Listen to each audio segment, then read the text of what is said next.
October 3 వేషధారణ అనే ముసుగు. యేసు వేషధారణ యొక్క అపాయాన్ని గురించి హెచ్చరించాడు. పాపాన్ని కప్పిపుచ్చడానికి మతాన్ని వాడుకోవడం అది. వేషధారి అంటే ఉన్నత ఆదర్శాలు కొదువైన వ్యక్తో లేక అప్పుడప్పుడు పాపం చేసే వ్యక్తో కాదు. మనందరికీ ఈ వైఫల్యాలు అనుభవమే.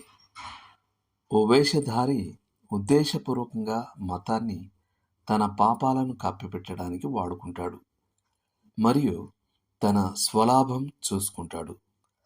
వేషధారి అని తర్జుమా చేయబడిన గ్రీకు పదానికి అసలు అర్థం ముసుగు ధరించే ఓ నటుడు. పరిసయ్యుల నీతి యథార్థం కాని కపట నీతిగా ఉండేది. వారు వారి మతాన్ని దేవుడిచ్చే ప్రతిఫలం కోసం గాక మనుషుల మెప్పు కోసం ఆచరించేవారు. కానీ నిజమైన నీతి ఒకని ఆంతర్యంలో నుండి రావాలి. మనం మన క్రైస్తవ నిబద్ధతలో యథార్థంగా మరియు నిజాయితీగా ఉన్నామో లేదో చూసుకోవడానికి మనల్ని మనం పరీక్షించుకోవాలి.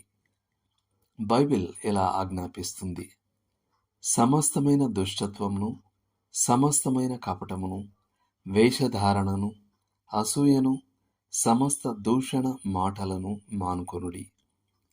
పేతురు రాసిన మొదటి పత్రిక 2వ అధ్యాయం 1వ వచనం.